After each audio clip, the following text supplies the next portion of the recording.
beat.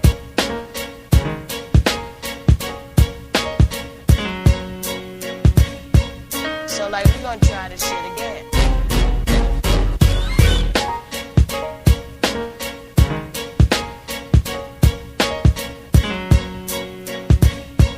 So like we gonna try this shit again.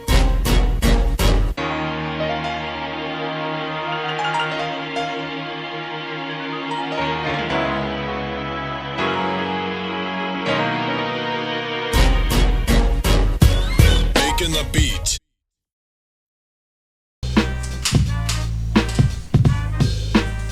Come on, come on, come on, come on. Yeah, part 2. Kid motherfucker Capri. We're back. What's up, sir? Okay. 900 number, man. Tell me more about myself. If you go on YouTube and see how many times I played this record in different shows, you would know that's one of my favorite records of all time. If you've seen what I did with Jazzy Jeff and Grandmaster Flash on the Hip Hop Finals, I think the third one I did, or maybe the second one I did, I don't know. I did 3 or 4 of them. You'll see the reaction to that record. You will see the reaction to that record at all my parties. That's a landmark record that's always gonna be here. You know what I'm saying? And amongst other records that you've made, my brother, Stand, Hard Knock Life, which I have the honor of having a Grammy from that album, from This Like That. You know, I remember Mark giving me Hard Knock Life on the plate, and I really wanted to put it on my album. Oh yeah, I forgot about that. Thanks a lot. That's how Jay got it. Man, that's right. I forgot about that. I wasn't thinking about that. Jay-Z came at the he was in the on tour. Jay was about to go on stage. I think he was watching my show, and he seen it. I used to come out and do the first show, and then I come back out in the intermission and do a second show. I used to start with Hard Knock Life, the one that Mark gave me. And you sped it up. And yeah, I sped it up a little bit. And you know, a lot of people was running up to me, how'd you get that Annie behind the beat? And they didn't understand it, but it was really big. And then by the third show, I think Jay had heard me play it and came back then, you know, and he said, what's that? I said, yeah, you want that? It's hot, right? He was like, yeah, I want that. Put him on the phone with you, right there in the arena. And 2 weeks later, it was a smash record. It was a done record. About a month later, it was a smash thing. It was Jay-Z's biggest record to this day, right now. And that's something that you should be very proud of, bro. That's a dude that, you know what I'm saying, like, he embodies what hip hop is, and every album he ever done was hot, and he has a lot of records, a whole body of work. And for him to have as many records that he had, and for that to be his biggest record, that's a resume that's very hard to get. You know what I'm saying? And even like another record. I mean, he has a powerful, all his records are powerful, but he hasn't had a record to that magnitude to even match it. You know what I'm saying? It stands alone, and it definitely opened the door, man. Like, you know what I'm saying? And I don't think you yourself really make it as much of a big deal as I do for you. Okay, well. You know what I'm saying? And well, that's why I definitely wanted to interview you, because I knew you was gonna say that. You ever seen the thing they got on YouTube with me, you and Jay, about the Hard Knock Life, the story of Hard Knock Life? Right, I'm the one that put it on YouTube. Oh, you did? Yeah. Okay, well, I don't know who did it, but it was a hot You know how story. fast I put it on YouTube? It was quick, huh? Oh man, within a half hour, it was compressed. I seen it up on there, and Yeah. I was impressed with it. But I just put my part. I seen it. It was like a 20-minute interview. You did? You know, I didn't edit anything. You know, so like, you know, I edit stuff around. I just took from here to here. But from when they started playing 900 number, they started talking about me, till they stopped playing 900 number, they stopped talking about me. I just used that part. And like for like one day, it was like it went viral. So it was like real hot for like one day.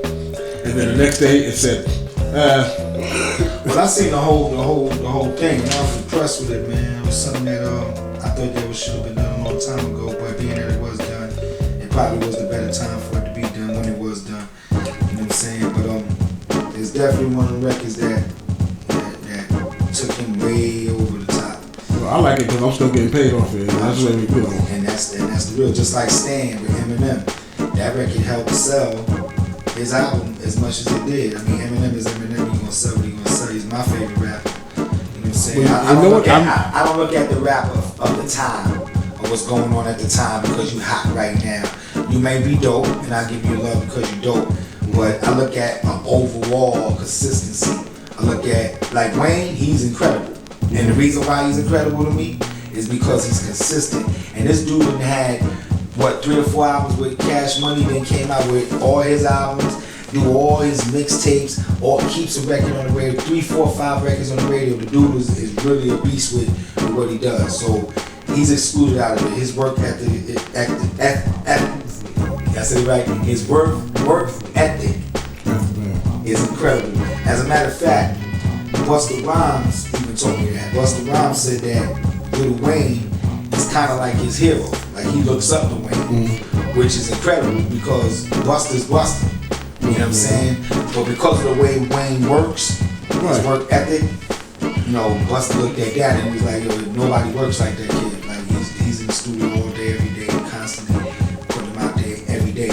And right now he's nominated for 18 awards on BET. I mean, I don't know if that counts or not. It should count. It does count. Right. But be that as it may, the brother works hard. So dudes like him. But Eminem, his technicals is just incredible. So okay, what do you mean by technical? The way he say things the way other people can't say them. Right. And he thinks of things that other people don't think of. He thinks He's left-handed like me. Right, and he thinks like a movie director. He thinks like a horror flick movie director. You have to be somewhere else to think that way. In order for a movie director to make a movie like Final Destination 5 or all the Final Destinations or all the Saws, you have to be not normal. You have to think a different kind of way than normal people think. Because you creating something that's gonna shock value to mind to other people, and that's the same thing with Eminem. That's why he became so big, because he was a shock value. He didn't give a shit about what he said and how he said it, but you got the point. Well, how Stan went down. I made the track and I had it on the same demo that Hard Knock Life was on. That record and Hard Knock Life was on the same demo more than likely.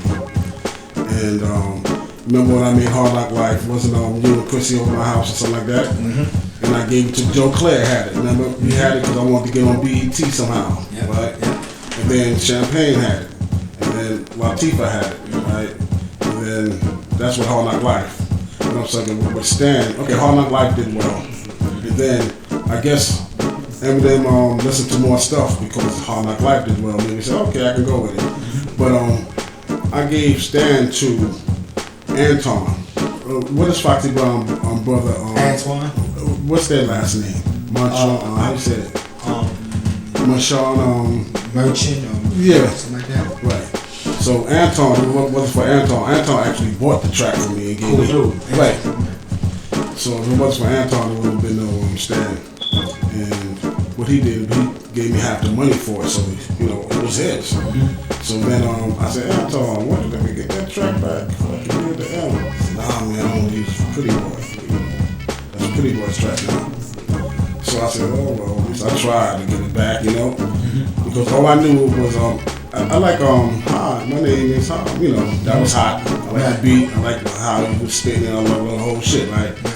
But I didn't know he was dope as he actually was. And? Right. At that time. Right. But I didn't know he was a platinum act, and that's what I was thinking about. Hey, gotta get this I work. knew M was dope from his first album when I was telling people this kid Eminem is incredible, and they were saying I don't want to hear that mushroom shit. And I said, alright, watch. Right. And by the next album, he changed the world. And if you listen to everything that he's made, is even right now the joint he got with Royce the 5'9". You know what I'm saying? Like that kid is nice too. Royce the 5'9". He's been one of Eminem's secrets for a minute. They were boys for a minute. I think they fell out, whatever. Now they got back together. And if you listen to them, if you listen to that album, shit, they damn near neck to neck on that album. Well, this is how he ended up with Stan. What's his name? Steve Stout. Kind of like strong, I guess, Anton, because he's Anton's boss. He said, Pretty Boy give the beat to, I don't know what he said to him, whatever, but the next day, Okay, Mark, I'm gonna let you get the beat for him. I said, thank you. Because, you know, if he didn't buy the beat, DJ wouldn't have heard it. DJ wouldn't have played it for M. So, you know, Anton, thank you very much. I owe Anton some money.